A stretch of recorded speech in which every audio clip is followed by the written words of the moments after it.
Chapter 7. The lock was a piece of cake, 3 flat tumblers in a single row. Jill could have opened it with a couple of paper clips.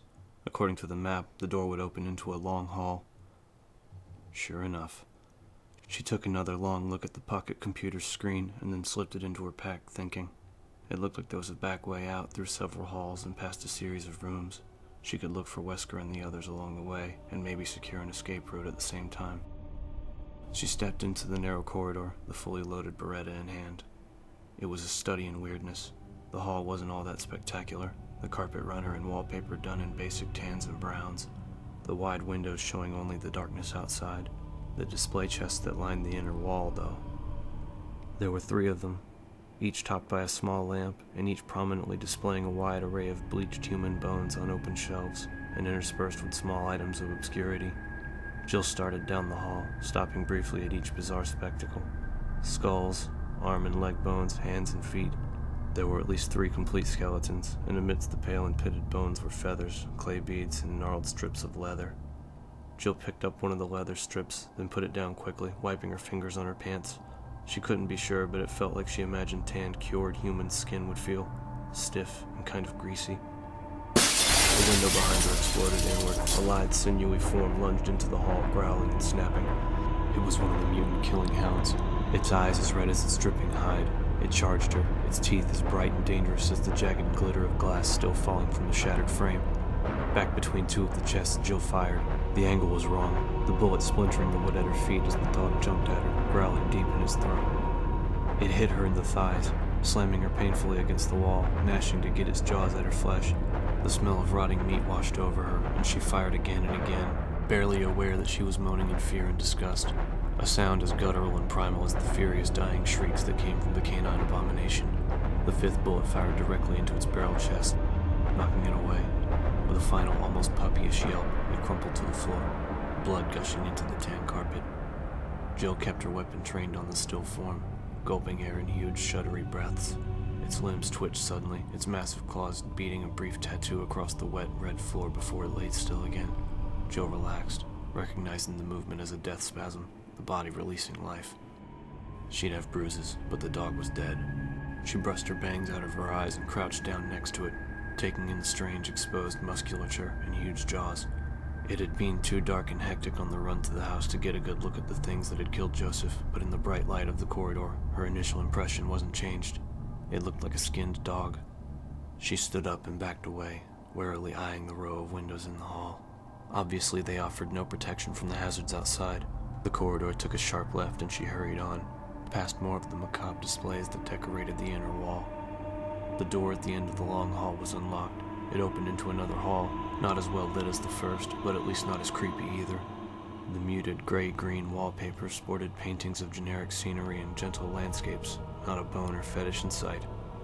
The first door on the right was locked, a carving of armor on the key plate.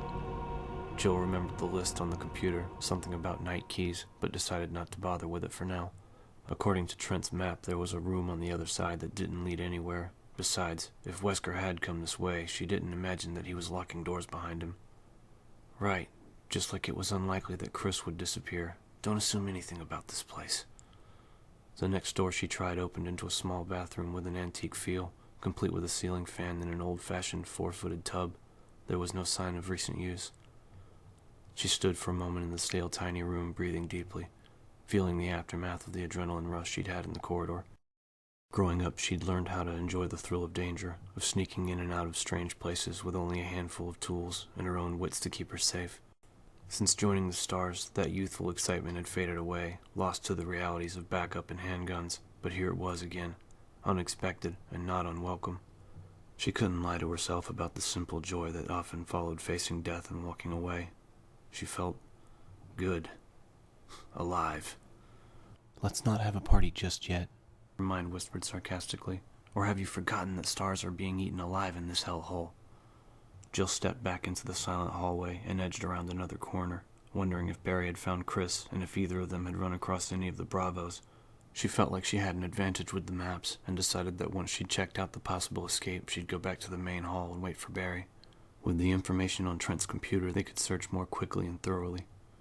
The corridor ended with 2 doors facing each other, The one on the right was the one she wanted.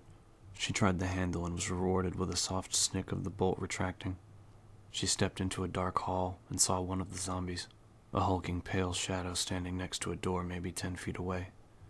As she raised her weapon, the creature started toward her, emitting a soft hunger sound from its decaying lips. One of its arms hung limply at its side, and although Jill could see jagged bone protruding from the shoulder, it still clenched and unclenched its rotting fist eagerly as it reached out with its other arm. The head! Aim for the head! The shots were incredibly loud in the chilly gloom, the first blowing off its left ear, the second and third punching holes into its skull just above its pallid brow.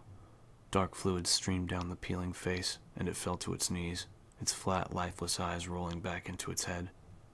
There was shuffling movement in the shadows at the back of the hall to the right, exactly where she meant to go. Jill trained the gun on the darkness and waited for it to move closer, her entire body wired with tension. How many of these things are there? As soon as the zombie cleared the corner, she fired, the Beretta jumping lightly in her sweating hands.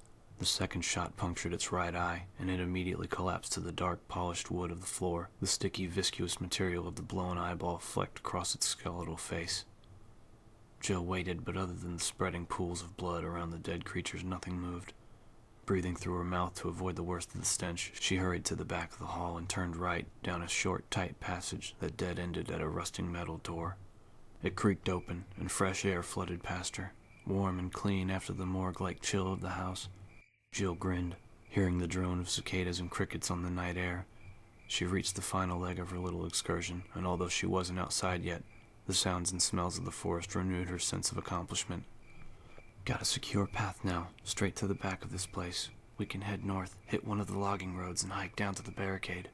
Jill stepped out onto a covered walkway, a mosaic of green stone surrounded by high concrete walls. There were small, intermittent openings near the ceiling of the pathway, accounting for the faint pine-scented breeze. Ivy trickled down from the arched openings like a reminder of the outside world. She hurried down the dim passage, remembering from the map that there was a single room at the end, and to the right, probably a storage shed. She turned the corner and stopped at another heavy-looking metal door, her smile fading as she reflexively reached for the handle. The keyhole was plugged. She crouched and poked at the tiny hole, but to no avail. Someone had stopped it up with epoxy. To the left of the door was some kind of diagram set into the concrete made of dull copper. There were 4 hexagonal depressions in the flat metal plate, each fist-sized hole connecting to the next by a thin line. Jill squinted at the legend etched beneath, wishing that she had a flashlight as she struggled to make out the words. She brushed a thin layer of dust off of the indented letters and tried again. When the sun sets in the west and the moon rises in the east, stars will begin to appear in the sky, and wind will blow toward the ground. Then the gate of new life will open. She blinked. 4 holes. Trent's list. 4 crests, and something about a gate of new life. It's a combination mechanism for the lock. Place the 4 crests, the door opens. Except that means I have to find them first. Jill pushed against the door and felt her hope fizzle out completely. Not even a rattle. No give at all. They were going to have to find another way out, unless the crests could be found, which in this place could take years. A lone howl rose in the distance and was joined by the echoing cries of the dogs near the mansion, the strange yodeling sounds piercing the gentle quiet of the woods. There had to be dozens of them out there, and Jill realized suddenly that escaping out the back door probably wasn't such a hot idea. She had limited ammunition for her handgun, and no doubts that there were more ghoulish creatures wandering the halls, shuffling about in hungry, mindless silence as they searched for their next grisly meal. She sighed heavily and started back to the house, already dreading the cold stench of death and trying to prepare herself for the dangers that seemed to lurk at every corner. The stars were trapped. Chris knew he had to make the ammo count, so when he left Rebecca, he took off through the dim corridor at a full run, his boots pounding at the wood floor. There were still only 3 of them, all grouped near the stairs. He dodged past them easily and sprinted down the hall and around the corner. As soon as he got to the door that led back to the other hall, he turned and assumed a classic shooter's stance, supporting his gun hand at the wrist, his finger on the trigger. One by one, the zombies reeled around the corner, groaning and stumbling. Chris took careful aim, breathing evenly, keeping his focus. He squeezed the trigger, sending 2 bullets through the gangrenous nose of the first. Without pausing, he sent a 3rd shot into the center of the next zombie's forehead. Fluid and soft matter sprayed the walls behind them as the bullets slapped into the wood. Even as they crumpled to the floor, he found his mark on the third creature. 2 more muted explosions and the zombie's brow caved inward, dropping it like the bag of bones that it was. Chris lowered the Beretta, feeling a flush of pride. He was a high-ranked marksman, even had a couple of awards to show for it, but it was still good to see what he could do when given enough time to aim. His quick draw wasn't nearly as strong. That was Barry's forte. He reached for the door handle, urged into action by the thought of all that was at stake. He figured the Alphas could take care of themselves. They had as much of a chance as he did, but this was Rebecca's first operation, and she didn't even have a gun. He needed to get her out. He stepped back into the soft light of the hall with green wallpaper, quickly checking both directions. Straight ahead, the corridor was in heavier shadow, no way to tell if it was clear. To his right was the door with the sword on the key plate, and the first zombie he'd shot, still sprawled lifelessly across the floor. Chris was gratified to see that it hadn't moved. Apparently headshots were the best way to kill a zombie. Just like in the movies. Chris edged toward the sword door, training his weapon left, then right, then left again. He'd had enough surprises for one day. He checked the small offshoot across from the door, and seeing that it was clear, quickly inserted the slender key into the lock. It turned smoothly. Chris stepped into a small bedroom, only slightly better lit than the corridor, a single bright lamp on a desk in one corner. It was all clear, unless there was something hiding under the narrow cot, or maybe in the closet across from the desk. He shuddered, closing the door behind him. It was every kid's first set of fears, and had been his too. Monsters in the closet, and the thing that lived under the bed, waiting for the careless child's ankles to come within reach. "And you're how old now?" Chris shook off the case of nerves, embarrassed at his imaginative wanderings. He walked slowly around the room, looking for anything that might be helpful. There was no other door, no path back to the main hall, but maybe he could find a better weapon for Rebecca than a can of bug spray. Besides an oak table and a bookshelf, there was a small, unmade bed and a study desk in the room. Nothing more. He quickly rifled through the books, then moved around to the foot of the bed to the desk. There was a slim volume next to the desk lamp, the fabric cover untitled, a journal. And although the desktop was coated in dust, the diary had been moved recently. Intrigued, Chris picked it up and flipped to the last few pages. Maybe there was a clue as to what the hell was going on.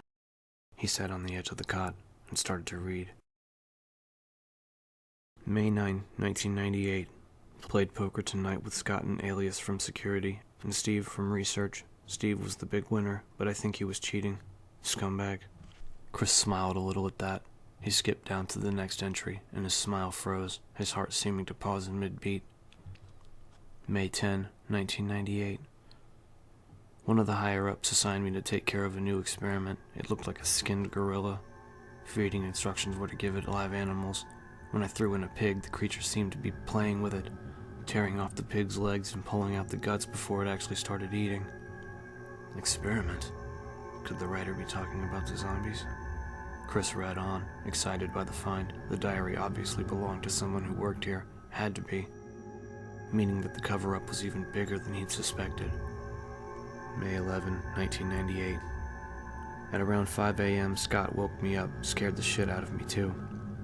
He was wearing a protective garment that looked like a spacesuit. He handed me another one and told me to put it on. Said there'd been an accident in the basement lab. I just knew something like this would happen. Those assholes in research never rest, even at night. May 12, 1998. I've been wearing the damn spacesuit since yesterday. My skin's getting grimy and feels itchy all over. The goddamn dogs have been looking at me funny, so I decided not to feed them today. Screw them. May 13, 1998. Went to the infirmary because my back is all swollen and itchy. They put a big bandage on it and told me I didn't need to wear the suit anymore. All I want to do is sleep. May 14, 1998. Found another blister on my foot this morning. Ended up dragging my foot all the way to the dog's pen. They were quiet all day, which is weird. Then I realized some of them had escaped. If anyone finds out, I'll have my head handed to me. May 15, 1998. My first day off in a long time, and I feel like shit. Decided to go visit Nancy anyway, but when I tried to leave the estate, I was stopped by the guards. They said the company's ordered that no one leave the grounds. I can't even make a phone call. All the phone lines have been ripped out. What kind of bullshit is this? May 16, 1998. Rumors going around that a researcher who tried to escape the estate last night was shot. My entire body feels hot and itchy, and I'm sweating all the time now. I scratched the swelling on my arm, and a piece of rotten flesh just dropped off. It wasn't until I realized that the smell was making me hungry that I got violently sick. The writing had become shaky. Chris turned the page and could barely read the last few lines, the words scrawled haphazardly across the page. May 19. Fever gone, but itchy. Hungry and eat doggy food. Itchy, itchy. Scott came, ugly face, so killed him. Tasty. 4// itchy, tasty. The rest of the pages were blank. Chris stood up and slipped the journal inside his vest, his thoughts racing. Some of the pieces were finally fitting into place. Secret research at a secretly kept estate, an accident in a hidden lab, an escaped virus or infection of some kind that altered the people working here, changing them into ghouls. And some of them got out. The murders and attacks on raccoons started in late May, coinciding with the effects of the accident. The chronology made sense, but exactly what kind of research was being done here, and how deeply involved was Umbrella? How involved was Billy? He didn't want to think about that, but even as he tried to clear his mind of the thought, a new one occurred to him. What if it was still contagious? He hurried to the door, suddenly desperate to get back to Rebecca with the news. With her training, maybe she could figure out what had been unleashed in the secret lab on the estate. Chris swallowed heavily. Even now, he and the other S.t.a.r.s could be infected.